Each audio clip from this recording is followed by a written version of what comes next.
La administración de esta clase y de la clase siguiente. Bendice a los hermanos que nos acompañan a través de las redes, que estarán el Señor siguiendo en la pantalla, a través de los medios. Señor, en las páginas, esta clase que hoy estamos compartiendo con tu pueblo. Ahora me dispongo y vamos a comenzar en tu nombre, dándote las gracias, Señor, por la oportunidad. Amén y amén. Dios le bendiga. Reciba su asiento. Estamos continuando. Yo estoy con ética cristiana y el pastor Pablo está con los ministerios. Yo voy a entrar también al final de esta materia con un poco también trabajo ministerial, ¿no? Así que va a ser un año que será útil para los que quieren servir a Dios, ¿no? Para el ministerio. Bien, Pablo está profundizando en ese tema. Yo estoy recorriendo lo que es la ética cristiana, ¿no? Ya vimos la clase pasada que la ética cristiana está directamente relacionada con la fe cristiana. Lo que uno debe ser es el resultado inevitable de la clase de Dios que uno adora. La dimensión vertical de nuestra relación con Dios y nuestra interpretación de esa experiencia determina la dimensión horizontal de nuestro estilo de vida y conducta, ¿no? Es decir, que siempre tiene que ver la relación horizontal, que es nuestra vida cotidiana, nuestra relación con la sociedad, con el prójimo. La relación horizontal siempre tiene que ver con la relación vertical, ¿no? El Dios que adoramos, el Dios que servimos, determina nuestra conducta, ¿no? Y de eso se trata la ética cristiana. Es pues dijimos la clase pasada que por nuestra conducta ponemos en evidencia la calidad de nuestra fe en Dios. No, justamente me consultaba una hermana de uno de nuestros anexos, que bueno, está sin trabajo, está sola con los hijos y bueno, se le amontonaron las deudas, ¿no? Entonces decidió no pasar por donde debía. Y entre las deudas que tenía, bueno, tenía también deuda con la iglesia, que ha comprado cosas para las hermanas que trabajan, que hacen a veces comida, bueno, y se le amontonó la deuda. Entonces decidió y me avisaba que no iba a las reuniones por ese motivo, ¿no? Entonces decía, como cristiano, ¿no? Como cristiano, esos son los testimonios que aleja a los incrédulos de la iglesia, ¿no? Porque el incrédulo dice, mira, es hermano, allá se va con la Biblia, ¿no? Está todo el día metido en la iglesia, en oración y ayuno, y no paga las cuentas. Tiene mala relación con los vecinos. Digo, si no puedes pagar la cuenta, el cristiano que no puede pagar las cuentas, porque puede pasar que no tengamos una situación difícil, estar sin trabajo, estar enfermo, lo que fuera, pero el cristiano tiene que dar la cara. Vos tenés, les digo, que hablar a quien debes, tu acreedor, y decir que tenés voluntad de pagar, que vas a pagar, aunque sea de a poco, pero no podés esconderte ni cambiarte de calle, cambiarte de almacén porque le dejaste un clavo al almacenero, dejó un clavo en el mercado, y termina no yendo más a ese mercado, se cambia para otro, porque ahí está debiendo, ¿no? Y creyente, después de agarrar la Biblia va para el culto. Y la gente del mundo tiene en cuenta todos esos detalles que tienen que ver con la honestidad, ¿no?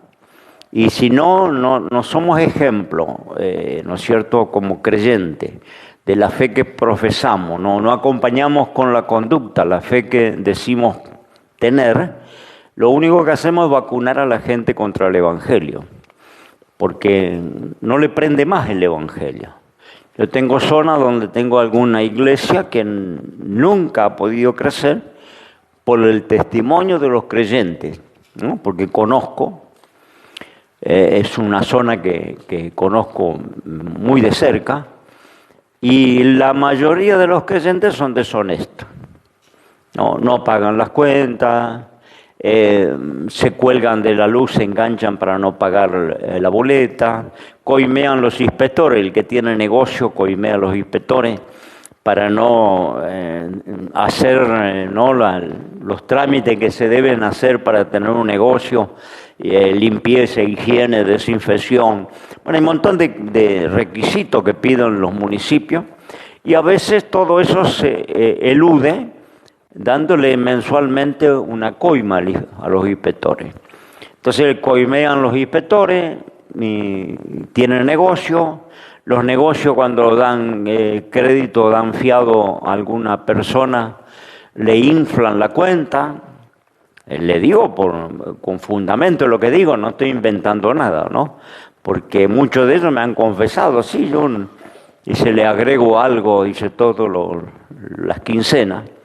Entonces por ahí debe 10 y se encuentra que la cuenta se fue a 15, y son creyentes.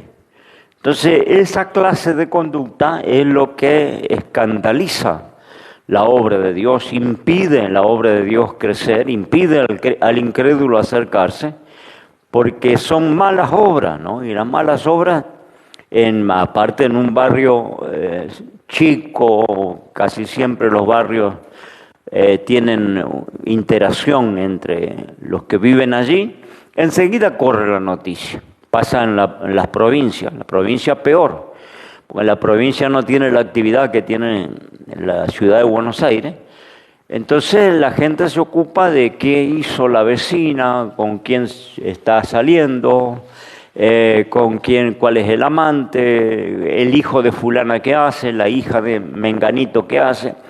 Todas las noticias recorren el pueblo, ¿no? Como dicen, pueblo chico, infierno grande, ¿no? Se conocen todo. Entonces yo se lo he dicho a algunos que han ido de acá a instalarse en la provincia, yo le he aconsejado, le he dicho que si van y plantan una mala fama, no consiguen trabajo, ni crédito, ni ayuda, ni el saludo, porque una vez que se hizo la fama, te puede acostar a dormir tranquilo, ¿no? Acá en Buenos Aires no, como acá son unas ciudades más grandes, más cosmopolitas, yo puedo hacerle un trabajo al vecino, a estafarlo, cobrarle 3 veces más o no terminar el trabajo, y seguramente si acá a la vuelta engancho todo el trabajo y no tenga ningún conflicto, porque este vecino no se relaciona con acá a la vuelta. Entonces le hago un trabajo acá a la vuelta, también lo estafo, y puedo pasar una cuadra más adelante y enganchar otro trabajo. Y la gente no se comunica en las grandes ciudades. Muchas veces no sabemos ni cómo se llaman nuestros vecinos de alrededor. Pero en los pueblos chicos, en los pueblos del interior, de una punta a la otra, se sabe, ¿no es cierto?, quién es cada uno, cómo se llama, cuándo se instaló en el pueblo, de dónde vino, cuál familia tiene, de qué trabaja.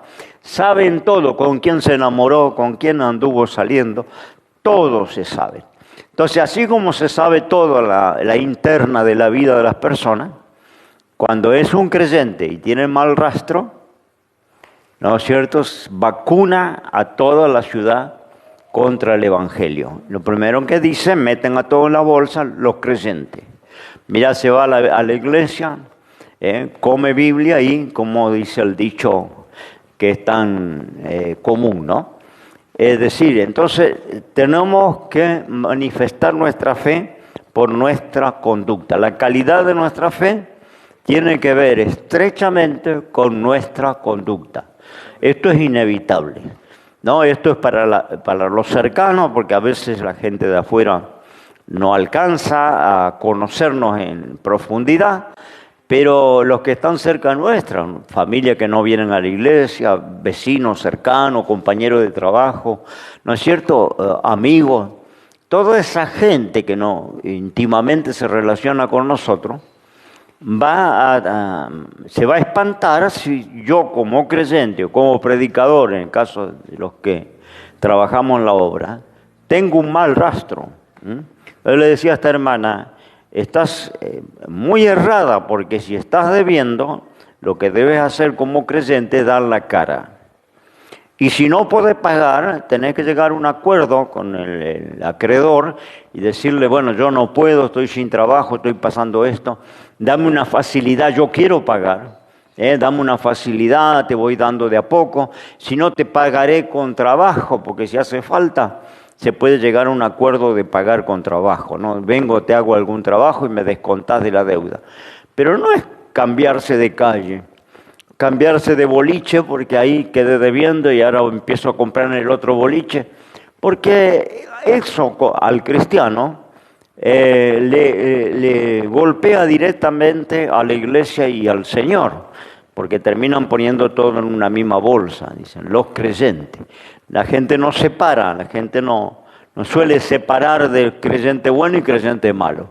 Le van a decir los evangélicos, ¿no? Se va a meter a la iglesia, está allí todos los días de la semana, y a mí me quedó debiendo, conmigo peleó, me insultó, me agredió. Entonces, la conducta, vuelvo a decir, evidencia la calidad de nuestra fe, ¿no? Tiene que ver, lo vimos la clase pasada, en ese texto que hemos leído de 2 de Pedro 1:4, donde Pedro decía que somos participantes de la naturaleza divina. Es decir, que somos, no podemos separar lo que Dios ha hecho con nosotros de nuestra vida. Nuestra vida tiene que mostrar que realmente conocemos a Dios, ¿no? Tiene que ver directamente la ética de nuestra vida, la conducta de nuestra vida, tiene que ver con nuestra relación con Dios, con el prójimo y consigo mismo. Acá hice un pequeño gráfico. La conducta del cristiano, la ética cristiana, tiene que ver nuestra relación con Dios, con el prójimo y con nosotros mismos. Sí o sí es inevitable separar esto, ¿no? Y podemos leerlo, Mateo 22, el 34, versículo 34, Mateo 22.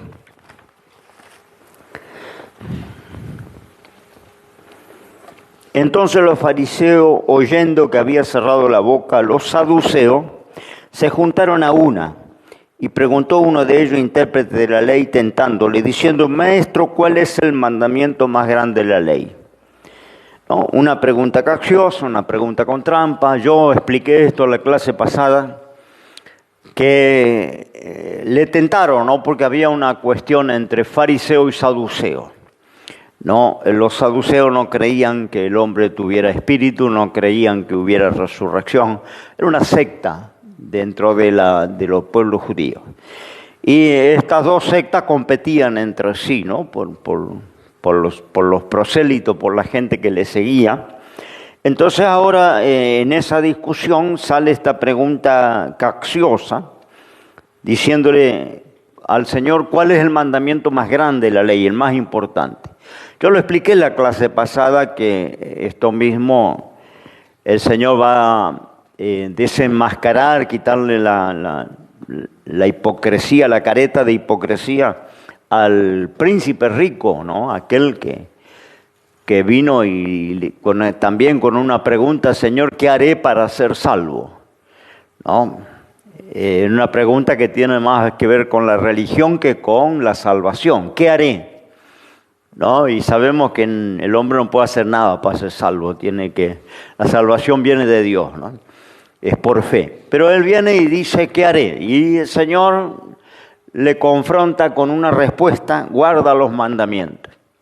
Malinterpretamos esto, como muchos predicadores que predican hay que guardar los mandamientos. Yo lo expliqué en la clase pasada. Los mandamientos son imposibles de guardar.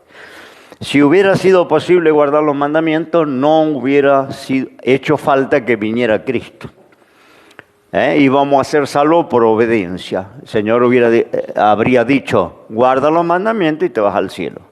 Pero como fue imposible guardar los mandamientos, ningún hombre jamás pudo. Porque hay una cuestión ahí, el que ofende un punto ofende toda la ley. ¿Y quién de nosotros no ofendió alguna vez un punto? Todos. Ninguno pudo guardar. Pero entonces viene la confusión porque agarran esta historia de que Jesús le dice al príncipe rico, cuando le dice, ¿qué haré para ser salvo? Guarda los mandamientos. Pero el Señor está quitándole la careta, y lo vamos a ver si seguimos leyendo los contextos. Guarda los mandamientos. Y él responde, Señor, yo guardé todo desde mi juventud. Porque era un religioso muy consagrado en la fe judía. Entonces él dice, yo guardé todo desde mi juventud. Maravilloso, ¿no? Seguimos leyendo y el Señor le dice, bueno, si quieres ser perfecto, vende todo lo que tienes, dale a los pobres y sígueme. Y ahí se le termina la careta hipócrita, porque era un hipócrita, él nunca pudo guardar los mandamientos. Cuando le dice al Señor, todo guardé desde mi juventud, mentira. Y el Señor va a demostrar que es mentira porque cuando lo confronta con su riqueza, ¿quieres ser perfecto? Vende todo y dale a los pobres y seguime. Dice que se fue triste, no estaba dispuesto a desprenderse de sus bienes. Entonces con eso el Señor demuestra a la gente, a nosotros, porque está en la Biblia la historia, de que Él no guardó ni siquiera el primer mandamiento. El primero y más grande, que lo dice acá a los saduceos, amar a tu Dios con toda tu fuerza, de todo tu corazón y de toda tu alma y toda tu mente. Esto no lo guardó nunca. Porque si él amaba a Dios con toda su fuerza, con toda su mente y todo su corazón, no estaba aferrado a los bienes. No estaba aferrado a nada. El que ama a Dios con todo su corazón no se aferra a nada. El Señor viene y te pide los zapatos y te los sacas y se los da. Te pida lo que te pida, fue como Abraham, cuando el Señor le pide el hijo, el único en sacrificio. ¿No? Si Abraham no amaba a Dios con toda su mente, todo su corazón, es una locura. Yo no voy a entregar a mi hijo, no voy a hacer esto. Pero todos conocemos la historia que lo ató, lo puso arriba del altar y levantó el cuchillo. Y si Dios no lo detiene, bajaba el cuchillo y degollaba al hijo. Porque dice la Escritura que Abraham creía que si él llegaba al punto de sacrificar el hijo, Dios tenía poder para levantarlo, resucitarlo y devolvérselo. Miren la fe de Abraham. En la Biblia dice que Abraham levanta el cuchillo y lo iba a degollar porque él creía que si así lo tuviera que matar, Dios era poderoso para resucitarlo y devolvérselo. En esa fe dice que justificó a Abraham. No, pero era imposible hacer esto si no amaba a Dios con toda su mente, todo su corazón y toda su fuerza. Y este joven rico, cuando el Señor le dice, vende lo que tienes, dale a los pobres y sígueme, primero no guardaba el primer mandamiento, amar a Dios con todo el corazón. Y tampoco guardaba el segundo. Y dijo el Señor que el que guarda el primero y el segundo guarda toda la ley. Toda la ley se resume en esos dos.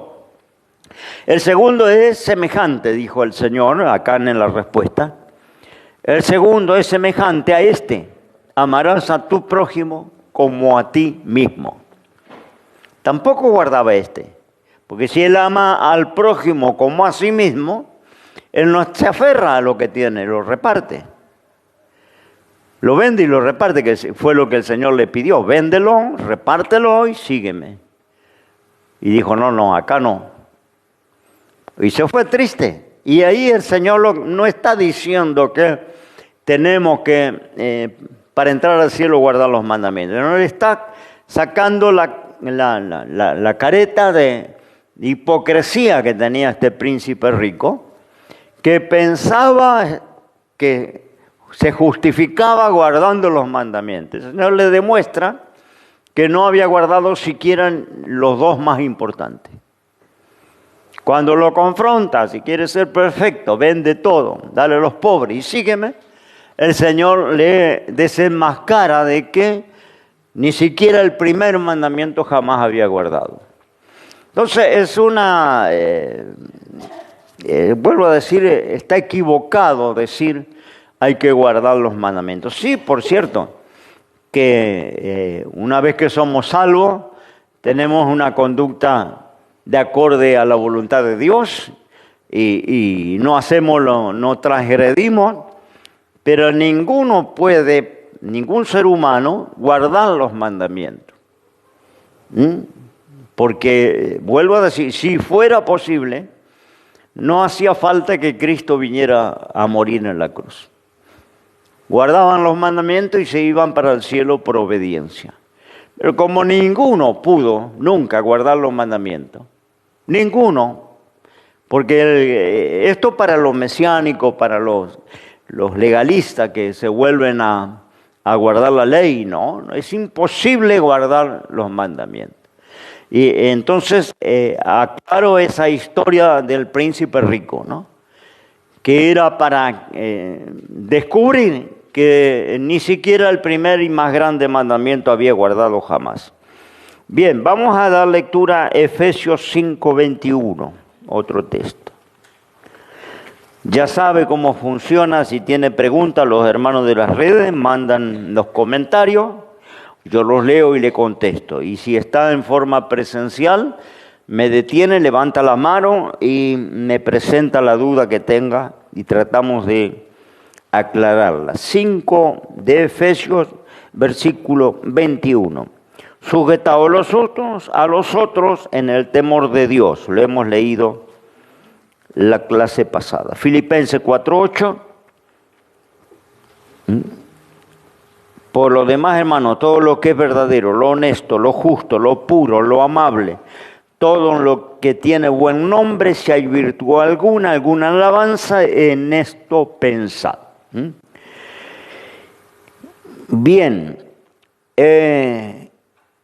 implica la ética cristiana un compromiso total frente a Dios, el prójimo y la sociedad, la naturaleza y la historia, es decir, todo lo que nos rodea, toda la vida cotidiana, ¿no? Tenemos un compromiso, no solamente con Dios, sino, vuelvo a decir, con la sociedad, con la historia, con la misma naturaleza.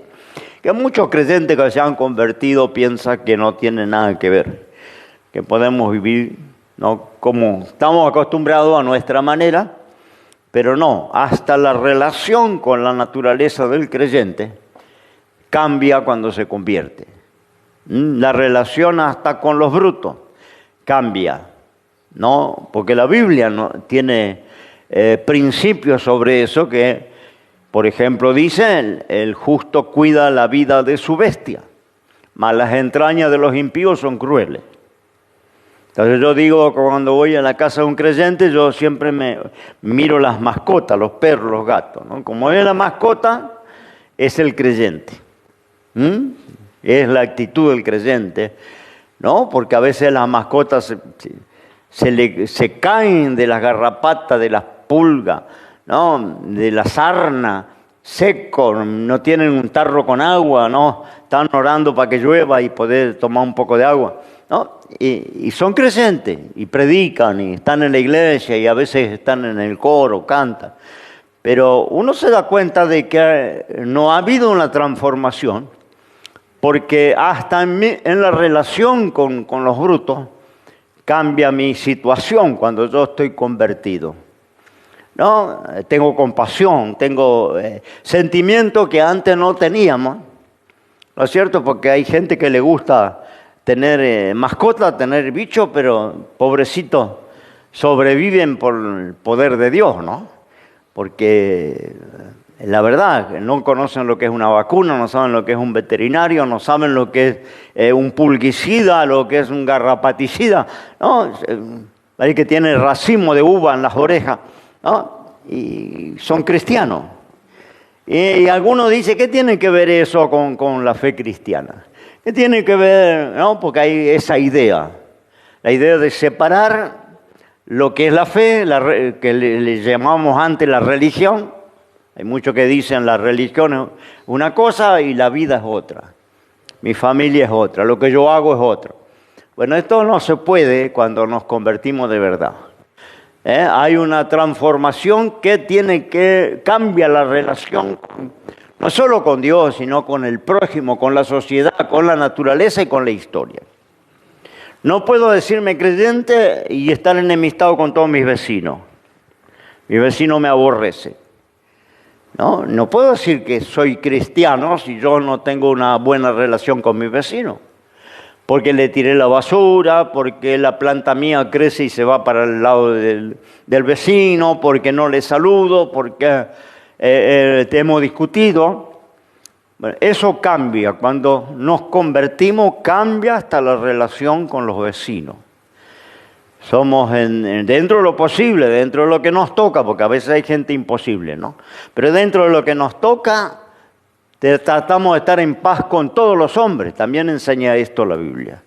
En cuanto toca a vosotros, está en paz con todos los hombres. Ahora, si el otro no quiere paz y está en son de guerra, en pie de guerra, bueno, hay situaciones irremediables que no tienen que ver conmigo, tienen que ver con el otro. ¿No? Porque hay como Ucrania y Rusia, ¿no? Pobre Ucrania, por más que quiera la paz, Rusia le quiere invadir, Rusia le quiere conquistar. Entonces, no depende solo de los ucranianos, depende también de los invasores. Entonces, no puede haber paz si las dos partes no entran a conciliarse. Y bueno, a veces con un vecino, con un pariente pasa lo mismo, ¿no? Yo hago todo lo de mí, pongo todo de mi parte, pero depende también del otro si quiere conciliar, si quiere tener relación o quiere estar en pie de guerra. Lo que estamos diciendo es que la ética cristiana cambia la relación con Dios, con el prójimo, la sociedad, la naturaleza y la historia. Es una ética para la vida comunitaria, para la familia, la sociedad y la iglesia. Trata al ser humano como un hombre total y personal. Y está basada en el amor de Cristo. Tenemos algunas reflexiones sobre la ética cristiana. La ética bíblica solo puede ser practicada por aquellos que tienen una experiencia personal con Cristo.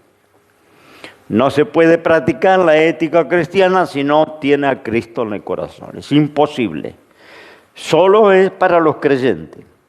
La ética cristiana es posible de practicar por la ayuda del Espíritu Santo.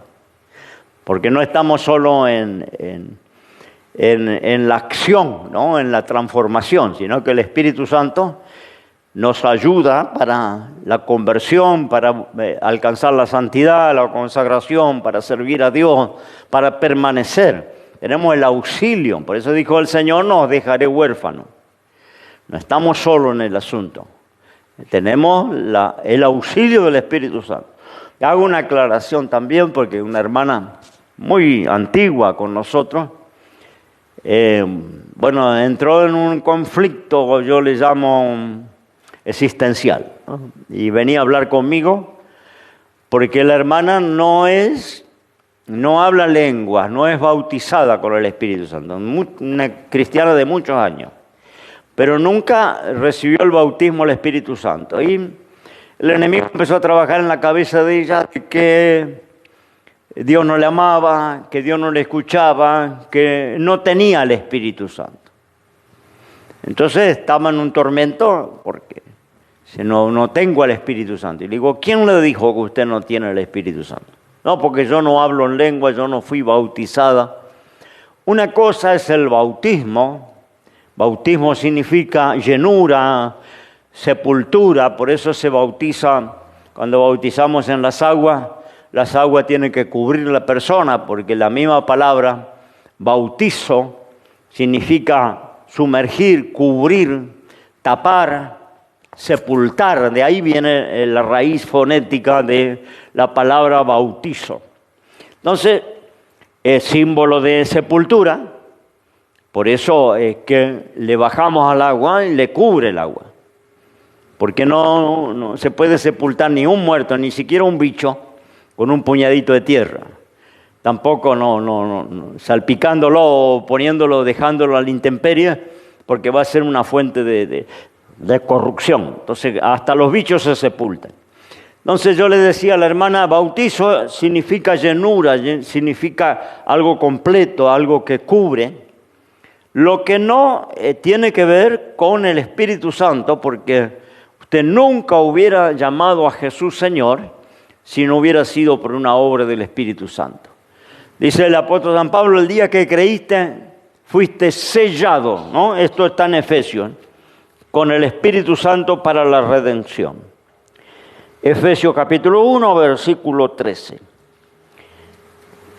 En el cual esperáis también vosotros en oyendo la palabra de verdad, el evangelio de vuestra salud, en el cual también desde que creíste, no desde que hablaste en lengua, desde que creíste fuiste sellado con el Espíritu Santo de la promesa, que son las arras de nuestra herencia, para la redención de la posesión adquirida para la alabanza de su gloria. Las arras quiere decir anticipo, adelanto. Entonces el sello del Espíritu Santo recibimos cuando confesamos a Jesús como Señor, cuando creímos en Jesús por una obra del Espíritu Santo. Nadie llama a Jesús Señor si no es por el poder del Espíritu Santo que te convenció y te convertiste. Al convertirte, al aceptar a Jesús como Salvador, fuiste sellado con el Espíritu Santo de la promesa. Todo el que tiene a Cristo tiene el sello del Espíritu Santo. No el bautismo, que es otro nivel. ¿No? Jesús le encontramos en una cena reunido después de haber resucitado, Evangelio de Juan, allá por los últimos capítulos. Cuando le aparece a los discípulos resucitados, usted va a encontrar un pasaje que dice que el Señor sopló y le dijo, recibí el Espíritu Santo. A eso mismo que sopló y le dijo, recibí el Espíritu Santo, después le va a decir, quédense quietos en Jerusalén hasta que reciban la promesa de mi Padre, el Espíritu Consolador que vendrá sobre vosotros, recibiréis poder, y luego me seréis testigo en Jerusalén, Judea, Samaria, hasta los confines de la tierra. Pero que le mandó, después que él se va al cielo, quédense quietos en Jerusalén, esperando hasta que sean investidos de poder de lo alto. Luego van a predicar. Que ellos se quedaron orando, usted sabe, allí, ¿no es cierto?, en un aposento. Luego viene el Pentecostés, el derramamiento del Espíritu Santo por primera vez sobre ellos, pero ellos ya tenían el sello. Cuando Él resucita, consuma la obra del Calvario, Él le dice, no, y no hablaron en lengua ninguno. Cuando Él sopló y le dijo, recibí el Espíritu Santo, ahí está el sello, ¿no? Que todos recibimos cuando creemos. Y luego hay otro nivel que tiene que ver no con la salvación. Yo le decía a esta hermana, no tiene nada que ver el bautismo del Espíritu Santo con la salvación. Y pero yo no fui bautizada, no tiene nada que ver. Viene el Señor y se va con Él. Porque usted está sellada para el día de la redención, ya está sellada. Si no, no podía confesar a Jesús como Salvador. Ahora, el bautismo, la llenura, eso es equipamiento que el creyente debe buscar para servir. Recibiréis poder, ¿no? Entonces necesitamos equipamiento. No es que no seamos salvos, ya somos salvos al creer. La salvación es consumada en Cristo, ¿no? Y el bautismo del Espíritu Santo, la llenura, ese nivel que el Señor nos invita a buscar, es equipamiento para el servicio, ¿no? Equipamiento para el trabajo. Los discípulos ya estaban salvos, ya estaban sellados. El sello ocurrió allá cuando estaban reunidos y Jesús se presentó vivo a ellos, resucitado. Consumó la obra del Calvario y lo selló. Pero así sellado y todo, le dijo, quédense quietos en Jerusalén hasta que reciban poder de lo alto y luego van a ir a predicar. Luego van a ir a trabajar.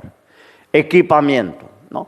Bueno, la hermana por allá al final entendió y se tranquilizó su corazón, ¿no? Porque, digo, Dios no se mueve con nuestras emociones, ¿no? Sería de terror si Dios tuviera que moverse en nuestras emociones. Porque, le digo, sus emociones usted puede amanecer deprimida y triste porque su hígado está funcionando mal. O porque hay una hormona que el cuerpo no fabrica. Y usted va a entrar en un cuadro de una depresión, una tristeza y va a estar llorando todo el día. Y no se le murió nadie. Porque hay gente que llora por una pérdida, por una desgracia, pero hay gente que llora y no tiene ningún motivo para llorar. ¿No? Están deprimidos. ¿Y por qué está deprimido? Porque su sistema biológico está funcionando mal. Está todo ligado, nuestro sistema físico, con nuestras emociones, con nuestro espíritu. Entonces, cuando estamos mal físicamente, el organismo, algún químico que no produce, y usted entra en un cuadro de insomnio, no puede dormir a la noche. Y no es porque usted está atravesando un divorcio, sepultó un ser querido, ¿no? O perdió el trabajo, sino simplemente su organismo no está funcionando bien y no le está dando las herramientas para levantarse con fuerza cada mañana, hacer las cosas. ¿No? Hay algo que no produce el organismo, que dejó de producir. Entonces, yo le decía esto a la hermana: mire, si Dios se mueve en el sistema nuestro biológico, no sería Dios. Entonces, no interesa lo que usted sienta. Dice, yo no siento, dice que Dios está conmigo. Dios no depende de lo que yo sienta.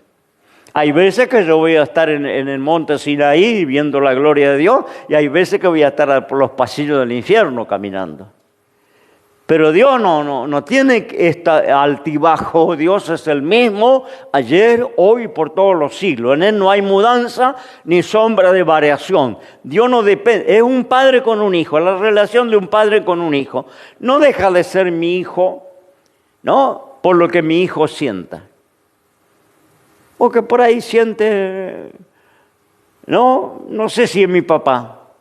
Capaz que soy adoptado. Le entra ese mambo. Eso no hace la diferencia que yo sigo siendo el padre. Porque soy el padre legítimo y mis sentimientos no cambian por lo que él sienta. Sigue siendo mi hijo. Tal es así que a veces tenemos un hijo en desgracia y el que más amparamos y el que más ayudamos. Hay mamás que tienen el hijo preso, el hijo adicto en las drogas, y es el hijo que le desvela y el hijo que le mueve el corazón y el hijo que le lleva toda su fuerza. ¿No? Porque los otros están bien y ese está en desgracia. Entonces amparamos al más desgraciado y los otros quedamos tranquilos porque están bien. Y eso mismo hace Dios el Padre, ¿no? No se mueve con lo que yo sienta. Hay veces que yo voy a sentir la gloria de Dios, hay veces que me voy a sentir desgraciado, abandonado o solo, pero Dios no cambia. La relación de Dios conmigo no cambia, es la misma. Y todos hemos recibido al Espíritu Santo cuando creímos. Todos estamos sellados, todos tenemos al Espíritu Santo. Si no, usted no puede ni congregar sin el auxilio del Espíritu Santo. Entonces el Espíritu Santo te da fuerza, el Espíritu Santo te ayuda a dejar los vicios, a dejar el pecado, a transformar tu vida, a relacionarte con la gente. El Espíritu Santo es nuestro auxiliador, nuestro ayudador. Y esa obra la hace desde el momento que creímos en adelante. ¿No? Ahora, la llenura es equipamiento. El bautismo es equipamiento, que es promesa para todo el que desea. Porque dice en la predicación de Pedro, para vosotros la promesa y para vuestros hijos y para cuanto Dios llamare. Así que la promesa no es para una casta elegida. Le decía a esta hermana, el bautismo del Espíritu Santo, y lo tenemos que tener claro, no es un galardón, no es un premio, no es una recompensa. Porque tenemos la idea de los creyentes que si yo oro bastante, ayuno y hago buena letra, Dios va a correr a bautizarme. Esto lo transforma en un premio, ¿no? Y hay mucha de esa mentalidad en el pueblo cristiano que Dios nos premia con el bautismo del Espíritu Santo porque somos muy consagrados. No, al revés. A veces el que recibe primero es el más flaco y el más débil. ¿No? Porque Dios sabe que si no lo bautiza, no va a perseverar. A veces viene oliendo a tabaco, viene oliendo a alcohol, viene oliendo a mujeres. Se convirtió, pasan unos días y está recibiendo el bautismo del Espíritu Santo. Y nos dejó con la boca abierta a muchos que hace 20 años están perseverando y no recibe. Y ese vino se convirtió la semana pasada y ahora está hablando en lengua y está ya, ¿no? Y decimos, ¿qué pasó? ¿No? Porque la idea nuestra, el concepto nuestro, que es un premio que Dios le da a los que hacen buenas letras, y no. Es al revés, es un auxilio, es una ayuda que necesita desesperadamente ese nuevito, porque si no, no persevera, no aguanta. Entonces Dios le da el equipamiento para que aguante, recibiréis poder. El poder no era solo para hacer milagros y levantar paralíticos. Poder era poder vencer, poder perseverar, poder orar, poder mantener la fe, poder servir a Dios, poder cambiar mi testimonio. Ese es el verdadero poder. Que el Señor hablaba cuando le dijo a los discípulos, quédense en Jerusalén hasta que sean revestidos de poder de lo alto. No, ellos iban a recibir el equipamiento para poder vencer y servir a Dios y trabajar para el Señor. Sí, ahora había una mano por ahí. Sí, hay un micrófono que se alcance por ahí. Así escuchan los hermanos, ¿puede ser? Hay una pregunta, entonces vamos a ponerle el micrófono para que se escuche.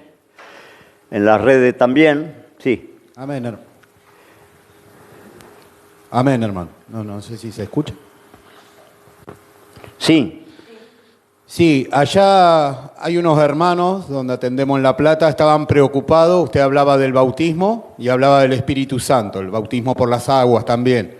Y estaba preocupado por lo que está pasando en el mundo entero y dice que el Señor viene, cree que el Señor viene, pero estaba preocupado porque no se ha bautizado todavía, porque todavía no tiene fecha. ¿No? Era la preocupación de él de no ser salvo. ¿Bautismo en agua o bautismo del Espíritu Santo? Bautismo en agua. Y también me decía, y yo tampoco tengo el Espíritu Santo, el bautismo del Espíritu Santo. Estaba preocupado por su salvación. Me gustaría que le pueda explicar, porque seguramente lo van a escuchar. Y después tenía dos personas también que no saben leer y preocupadas, ellas que dice que Dios no le escucha la oración porque no saben leer, ¿no? Y están preocupadas por ese motivo, ¿no? Pero creen en el Señor, pero dicen, no siento nada, hermano, no sé leer, no sé orar y me preocupa mi salvación. Bueno, ahí hay una imagen, un ejemplo maravilloso que podemos tomar, el ladrón de la cruz. El Señor en el medio, dos ladrones, todo conoce la historia, ¿no? Uno que cree y el otro que se burla. Y el ladrón que cree, ¿no es cierto? Nunca pisó una iglesia, nunca leyó una Biblia, nunca dio una ofrenda, nunca oró, no era ni siquiera religioso, era un criminal, un delincuente que estaba condenado a la pena capital. La pena capital en el Imperio Romano era la crucifixión. Entonces el día que crucifican al Señor, crucifican dos delincuentes con él. Ahí están los tres en el madero, los tres crucificados. De un lado se burlaba. Decía, si eres hijo de Dios, desciende de la cruz, sálvate a ti y sálvanos nosotros. El ladrón del otro lado se arrepiente, reconoce a Jesús, porque algunos dicen se convirtió y nunca, bueno, también se van al extremo. Nunca pisó una iglesia, nunca leyó la Biblia, nunca oró, no, nunca fue bautizado, sí. Pero él cumplió los requisitos necesarios para ser salvo. Se reconoció delincuente porque le dice al otro, nosotros estamos pagando lo que merecemos. Por nuestros delitos estamos perdiendo la vida. Pero este justo nada hizo. Reconoce a Jesús como Señor y como justo. Aunque las autoridades lo habían condenado a muerte, pero lo reconoce justo, se reconoce él que merecía la pena, él y su compañero. Estamos pagando lo que hicimos. Este no hizo nada. Y ahí dice, Señor mío y Dios mío, acuérdate de mí cuando venga en tu reino. reconoce al Señor como su Salvador, reconoce que que hay el reino de Dios se acerca, que se va a establecer, reconoce todo esto con 3, 4 palabras.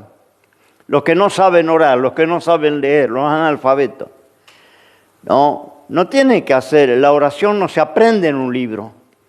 La oración puede tener 2, 3 palabras, mal pronunciada, pero tiene que salir del corazón, tiene que ser la expresión del corazón en su vocabulario y en su manera de entender, así no sepa leer ni escribir. No tiene que copiar la oración del pastor, no tiene que copiar la oración de ningún hermano. Tiene que salir del corazón como ese ladrón. Nadie le enseñó a orar. Nunca pisó una reunión religiosa. Pero él expresó lo que sentía en su corazón. Acuérdate de mí, Señor, cuando venga en tu reino. 3 palabras, 4 palabras. Que en el acto el Señor contesta. Porque le dice, de cierto te digo hoy, estarás conmigo en el paraíso. ¿No? Ese fue uno de los primeros que va delante de los salvados. No es bautizado, no tomó la Santa Cena, nunca ofrendó, nunca oró, nunca se bautizó. Y ese va delante de los salvos. Es uno de los primeros en entrar en el reino de los cielos, porque ahí cuando murieron, el Señor se fue al cielo, se presentó en el paraíso y se los llevó juntos. Hoy estarás conmigo en el paraíso. No, un ladrón. Entonces ahí contesta la pregunta. No sabía leer, no interesa. Nunca leyó la Biblia, no interesa. Porque estos días escuchaba un escándalo ahí en un hospital, una clínica, con un pastor que había un viejito en terapia intensiva. Le predicaron, creyó, la familia le pidió que vaya al pastor, bueno, se convirtió. Y al otro día la visita llevó agua y con un jarrito le tiró en la cabeza. Le mojó toda la cama, los médicos querían hacer una denuncia. Un hombre que estaba entubado con todo lo canalizado. No, esto es una locura. Esto es una locura. Porque usted puede bautizarse en la catarata del Iguazú y si no tiene a Cristo se va al infierno. Lo único que va a limpiar el cuero con el agua. No, ¿cuántos bautizados? Ahí tenemos Simón el Mago. Y se creyó en las campañas que hacía por allá Felipe. Creyó, se convirtió, se bautizó, se hizo miembro de la iglesia, pero nunca estaba convertido. Porque allá van los apóstoles y le dicen, ¿se acuerda cuando él quiere comprar el don de Dios? Había bautismo del Espíritu Santo y él ofrece dinero a los apóstoles para que le den esa capacidad. Y los apóstoles le contestan, tú perezcas junto con tu dinero porque estás en prisión de oscuridad y en tinieblas. Miembro, tomaba la cena, bautizado. ¿Cómo puede estar en prisión de oscuridad y en tinieblas? Nunca se convirtió. Participaba en la cena, se bautizó, bautismo maravilloso, habrán bautizado muchos hermanos, pero nunca se convirtió. No tenía la conversión, entonces no era salvo. Y hay muchos que participan en la cena, predicadores que predican y no van a ver al Señor, el Señor no lo conoce, porque no se convirtieron nunca. Y gente que está en una terapia no puede bautizarse, no puede congregar, no puede dar la ofrenda, no puede leer la Biblia, no puede. Y Dios sabe esto. Dios sabía que el ladrón no podía bajar de la cruz para ir a congregar y a bautizarse. No puede, está muriendo, está en los últimos minutos de su vida. Entonces se reconoce, se arrepiente, recibe a Cristo y Cristo le dice, hoy estarás conmigo en el paraíso. No había más ningún otro requisito. Y alguien que está en terapia intensiva no puede decir, tenés que bautizarte, tenés que tomar la Santa Cena, si no, no te vas al cielo. Tenés que aprender a orar, tenés que aprender los himnos de Sion, porque si no, no te vas al cielo. No. Hay gente que no va a aprender nunca porque no aprendió a leer ni a escribir. Entonces no le puede ni siquiera pedir que lea la Biblia, porque no analfabeto, pero recibe a Jesús en su corazón como cualquiera de nosotros, se reconoce pecador, se arrepiente de su maldad y acepta a Cristo y es salvo, como cualquiera que sabe leer y escribir y que se fue a la universidad. ¿Me entiende? Y el que va en analfabeto va a orar con su vocabulario, su conocimiento. Y el universitario va a orar con su vocabulario y su conocimiento. Dios no le puede pedir a un aborigen, a un indio, que anda con un taparrabo medio desnudo allá en la selva misionera chaqueña, no le puede pedir que vaya a la escuela y aprenda a leer. No, hay que tratar de presentarle a Cristo, tratar de hacerle entender, el Espíritu Santo va a orar en su corazón, de que hay un infierno, una condenación, que necesita de Dios, que debe reconocerse pecador y debe aceptar a Cristo. Y luego él va a relacionarse con Dios en su intelecto, en su vocabulario limitado, y quizá no lea la Biblia nunca, pero puede conocer al Dios de la Biblia. Y el ladrón de la cruz no leyó la Biblia nunca, ni existía la Biblia. No se bautizó, nunca pisó una iglesia, nunca oró, no sabía lo que era orar. Pero sí sabía que su maldad le estaba condenando. Sí entendió que aquel era el justo, el Hijo de Dios, que estaba pagando una culpa que no merecía, que estaba muriendo no por sus delitos como él. Reconoció esto, se arrepintió, pidió misericordia, acuérdate de mí cuando vengas en tu reino. Podía haber dicho, sálvame, Señor, en aquel día. Podía haber dicho, Señor, tenga compasión de mi alma. ¿Qué sé yo? Cualquier palabra que hubiera pedido socorro, auxilio. Porque eso implicaba reconocimiento, eso implicaba arrepentimiento, eso implicaba reconocer a Cristo.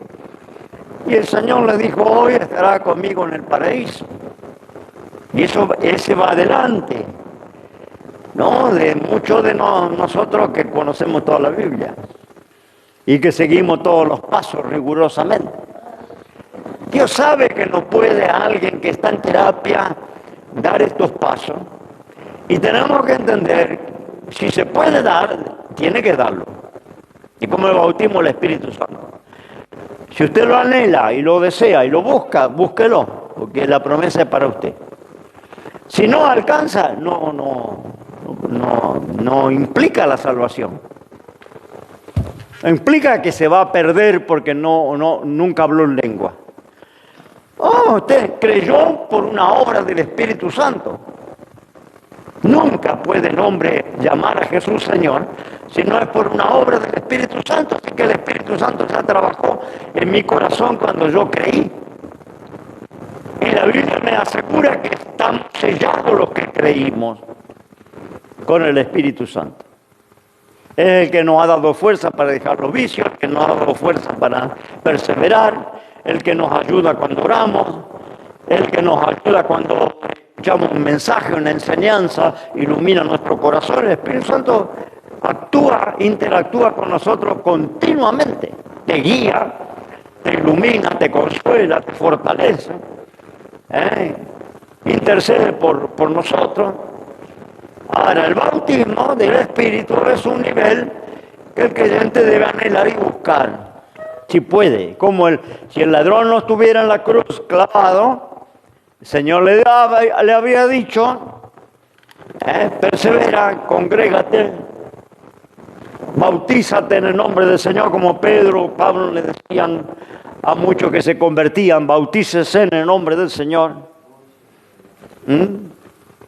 Y algunos que habían sido bautizados en el bautismo de Juan, otros que ni siquiera sabían que había bautismo, pero podían hacerlo. Tenían piernas, tenían brazos, estaban sanos, no estaban en el minuto final. Entonces el que puede hacerlo, claro que debe leer la Biblia si puede. Tengo uno de mis pastores que cuando vino al Señor era analfabeto, no había terminado el primario, no sabía leer, y habló conmigo y me dijo si podía ir a la escuela de adultos, y le dije, sí, cómo no, adelante, porque quería leer la Biblia. Y hizo la escuela de adulto, de viejo, terminó el primario, se convirtió en uno de mis tesoreros, excelente tesorero, llevaba la caja de la iglesia. Y cuando vino al Señor era analfabeto. Ahora, puede aprender a leer y a escribir. Hágalo. Si no le enseñaron de chico, si vino al Señor de esa manera, puede aprender. Tiene tiempo. No, yo me fui con 60 y tantos años, 61 años creo que tenía, a estudiar computación porque quería utilizar ese medio para la obra de Dios y no sabía cuántas teclas tenía el teclado de una computadora. ¿No? Porque somos de otra generación. Y me fui a aprender computación y me recibí de operador.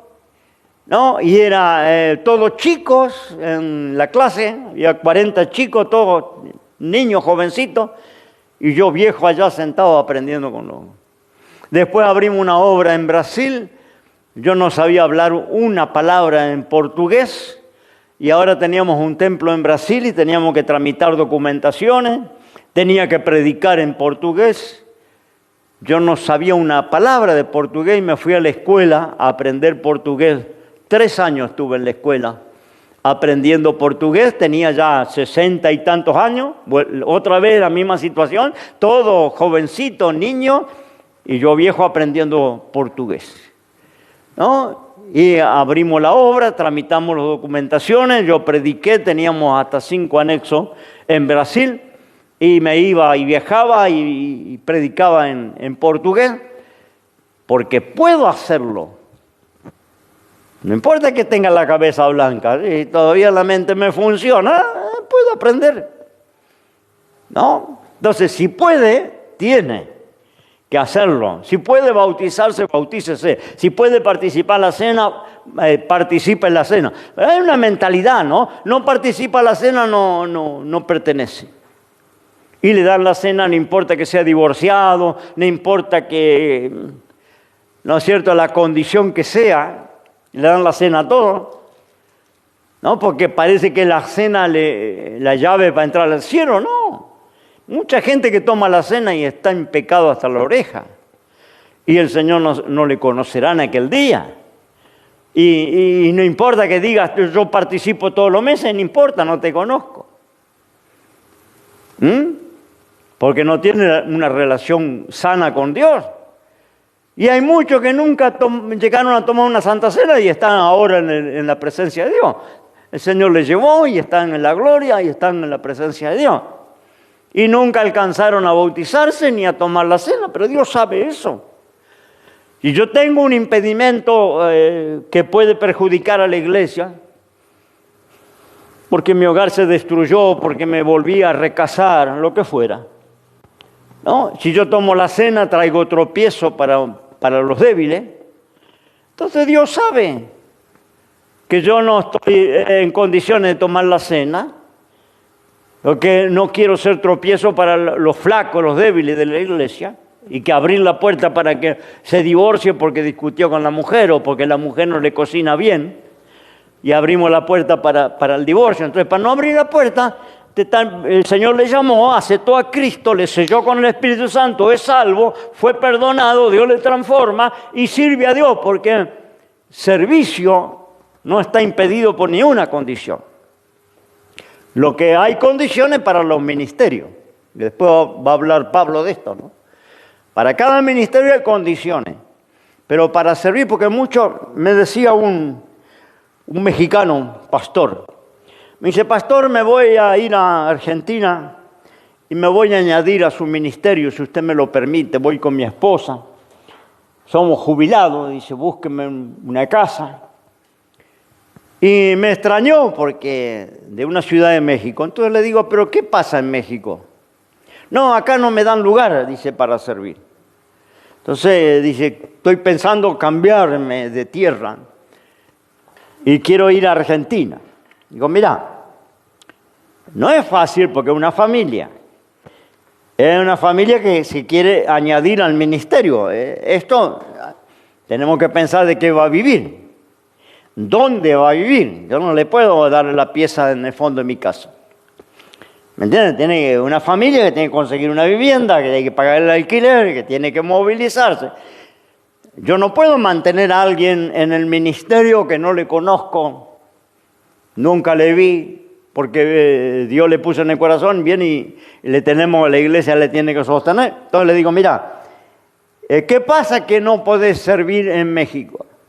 No me dan lugar, las iglesias, dice acá, siempre me estorbaron. Digo, ¿vos no hay en tu localidad, le digo, no hay gente anciana? Sí hay. ¿No hay borrachos? Sí. ¿No hay juventud drogándose? Sí hay. ¿No hay gente que vive en la calle? Sí hay. ¿Y cómo no te dejan servir? ¿Qué te impide predicarle a esos que se están drogando en la esquina? ¿Qué te estorba entrar al boliche y hablarle a los borrachos? Ir a una clínica o un asilo de ancianos y ministrarle a los ancianos. ¿Qué te impide? Y se quedó, no sabía qué contestarme. Porque para servir, cualquier lugar, cualquier tierra, cualquier situación, cualquier impedimento que tenga, no me ataja al servicio. Porque ¿quién me impide que yo entre a un hospital, que entre en una cárcel, en un asilo, que predique a Cristo en una plaza, en un ómnibus, en el tren? Tenía un hermano que toda la mañana que iba al trabajo predicaban los trenes. Y cuando volvía del trabajo volvía a predicar por los trenes. No, él tenía esa pasión y le encantaba y me pedía que oráramos por él. ¿Qué le puede estorbar que sea miembro o no sea miembro, tenga cargo o no tenga cargo, sea bautizado o no sea bautizado? ¿Quién le va a preguntar en el tren si se para con una Biblia y anuncia el Evangelio? ¿Quién le va a preguntar? Los requisitos son para la iglesia, no para el servicio. ¿No? Para la iglesia, para ejercer un diaconado, un ancianado, un pastorado, hay requisitos. La iglesia, ahora de la puerta de la iglesia para afuera, no hay ni un requisito. Yo le cuento, ya termino y le dejo a Pablo. Una sola vez en mi vida, tengo casi 50 años de fe, una sola vez en mi vida sufrí una disciplina. Era diácono. Fui disciplinado junto con mi hermano, que también era diácono. Mi hermano ya falleció, hermano de sangre. Los dos fuimos disciplinados. Y la causa fue injusta porque nuestros pastores venían de la provincia una vez cada 3 meses y a donde se hospedaban era donde le daban la calentada de los motores. Usted sabe lo que hablo. En la casa que venían y aterrizaban, ahí era donde le daban la calentada de motores. Le dieron una calentada de cabeza al pastor. Y el pastor tomó esta decisión con nosotros dos. Ustedes dos van a quedar disciplinados. Entonces, cuando me disciplinan, injustamente, porque yo no había pecado, yo estaba perseverando, a mí me gustaba predicar el Evangelio, Dios me levantó como evangelista, luego la iglesia me va a reconocer como evangelista. Entonces me encantaba predicar en la calle, en los hospitales. Tenía todo mi trabajo fuera de la iglesia. En la iglesia casi no participaba porque había muchos obreros. Yo era un obrero más, un diácono, así que ayudaba a los siervos del Señor. Pero cuando me disciplina, antes que el pastor se vaya, ya está con el Señor, un antiguo pastor, le pregunto, hermano, le digo, ¿cómo es el tema? Yo estoy disciplinado. No puedo trabajar, no puedo hacer nada para el Señor, le digo, tengo que quedarme en el banco. Pues yo nunca había sido disciplinado. ¿Cómo es el tema? Y me dice, mira, la disciplina es para dentro de la iglesia. Vos no podés tomar lugar, vas a venir, te vas a sentar en el banco, escuchar el culto. Esa es la disciplina. Pero fuera de la iglesia no hay limitación. Digo, yo puedo visitar a la gente. Fuera de la iglesia, la disciplina para dentro de la iglesia. Fuera de la iglesia, digo, yo puedo, le digo, ir a orar por los enfermos. Fuera de la iglesia, vos hacer lo que sienta en tu corazón, es servicio. Y el servicio no está limitado. Vos tenés una disciplina dentro de la iglesia. Bueno, esa disciplina nuestra duró 6 meses. El pastor en una conferencia, en una Santa Cena, nos pidió perdón públicamente, porque descubrió que había sido una falsa acusación. Y nos levantó, a los 6 meses nos levantó la disciplina, a mi hermano y a mí, y nos pidió disculpas públicamente que se había equivocado, que le habían calentado la cabeza. Y él se había dejado llevar por los rumores. Entonces el hermano fue injustamente disciplinado y hoy le levantamos en comunión. Pero me comí 6 meses. En esos 6 meses que yo estuve disciplinado, abrí una iglesia. Porque empecé a trabajar en los hogares, yo oraba en los hogares, tenía un grupo en un lugar, y después me prestaron un lugar, acomodé todo, fabriqué los bancos, el púlpito, todo, el cartel, preparé todo, y cuando me levantan la disciplina, le digo al pastor, hermano, tengo un lugar, y hay cerca de 40 personas que están dispuestas a congregar, no sé, ¿qué va a hacer usted? Es un lugar que no hay que pagar nada, está todo preparado, está la gente con ganas de empezar a congregar. Dice, no, antes que yo viaje inauguramos. Preparé un culto especial e inauguramos. Entonces preparé un culto especial, el pastor hizo la inauguración, y yo le digo, bueno, coloque un obrero, hermano, porque a mi pasión era ganar alma, no me interesaba estar en el púlpito. Entonces le digo, coloque un obrero. No, hermano, la ley de nuestra iglesia es el que abre un anexo, ese queda a cargo. Y ahí me enchufaron y me dejaron a cargo del lugar. Pero lo interesante de la ilustración de esta anécdota, ¿no?, es que abrí la iglesia en los 6 meses de disciplina. Porque servir no le ataja, nadie puede atajarle a nadie de servir. Nadie puede impedirle que usted visite a un anciano, que usted vaya y le limpie la casa, le lleve una provista, le deje una ofrenda, le arregle la luz que se le quemó. ¿Quién le puede impedir que usted vaya a un hospital, visite a la gente que esté en terapia, que usted entre en una prisión y le hable a los presos allí y haga un cultito con los presos? ¿Quién le puede impedir? En la iglesia a lo mejor usted tiene una corrección y tiene que estar sentado allá y aguantársela. Pero fuera de la iglesia, el servicio no tiene límites. ¿Quién me puede impedir que yo estoy disciplinado en la iglesia, pero que vaya a una plaza y me ponga a predicar y repartir tratados? ¿No? ¿Quién puede decirme, no, hermano Sergio, usted está disciplinado, usted no puede? La gente del mundo no me va a preguntar nada. Van a escuchar el mensaje y van a recibir a Cristo y voy a orar por los enfermos y se van a sanar, porque servicio hay que separar de lo que es la iglesia del Señor. Los requisitos para la iglesia son claros y están en la Biblia. Pero para servicio, como le decía este mexicano, digo, si vos tenés tu tierra allí, cruzar la calle y tenés un lugar para hacer campaña, y para orar por enfermos, y para orar por drogadictos, y dar vuelta a la calle y tenés para visitar. Digo, ¿por qué venir en Argentina sin casa, sin trabajo? No sabe, porque nos conocemos a través de las redes, no sabe dónde vas a venir a parar, si es cierto que va a entrar en nuestro ministerio y va a ser de bendición o va a ser para ruina. No sabe, yo no te conozco, vos no me conocés a mí. Digo, semejante traslado, cuando vos podés servir, y terminó entendiendo, no sé lo que fue la vida de él, ¿no? Pero terminó entendiendo y no se vino a Argentina, se quedó en México, ¿no? Porque podemos servir en cualquier lugar, eso es un verso, no, yo no puedo servir en Buenos Aires, me voy a Misiones, allá sí que voy a servir a Dios. Allá sí que me voy a poner las pilas.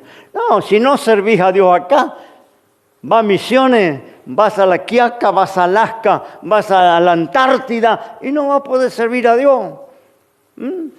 Es un verso decir, no, cuando yo me voy a tal lado, ahí sí que voy a servir. No, mentira. Servir a Dios podemos servir en cualquier parte. Por eso el Señor dijo, me seréis testigo. Jerusalén, donde ellos vivían. Empiecen por donde ustedes viven, gana tu familia, gana tu vecino, tu compañero de trabajo. Después que terminás en Jerusalén, tu casa, en Judea, un poquito más lejos, los parientes medios que viven por allá lejos, empezá a ganarlo, a visitarlo, a traerlo a Cristo. Después que terminaste Jerusalén y Judea, Samaria, poco más. Ahí sí me voy a Entre Ríos, me voy a Corrientes porque tengo un tío allá, lo voy a ganar para el Señor. No, Samaria. Cuando terminaste Samaria, hasta los confines de la tierra. Ahí sí vamos al África. Dice, me llama el trabajo misionero en África. Está orando por África, o está orando por los japoneses, porque le va a mandar Dios a los japoneses. Y no ganaste a tu abuelita, que tiene 90 años. No pudiste ganar a tu abuelita, que cualquier día le da un infarto y se te muere perdida. No le ganaste a tu abuelita y quería ir al África. No ayudar a tu hermano acá que está sin trabajo, que no tiene para comer y tiene 4 hijos y querés ir a ayudar a los negritos en África. Porque están desnutridos. Sí tenemos desnutridos acá a la vuelta a la calle. Tenemos desamparados enfrente de casa. Tenemos gente en droga, en vicio, en alcohol, a la vuelta a la esquina. Hoy está ir a los barrios bajos allá del Bronx en Estados Unidos. Allá voy a ir a ganar a las pandillas. Me voy a ir a las favelas de Brasil a ganar los pandilleros. Si acá tenemos pandilleros. Andate a la Villa 11-14, ahí nomás. A la Villa Carlos Gardel, andad ahí. Nosotros teníamos culto adentro de la Villa Carlos Gardel.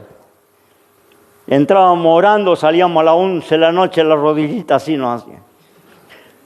Porque el tiempo que te sacaban los zapatos mientras estaba caminando. Tuvimos culto muchos años.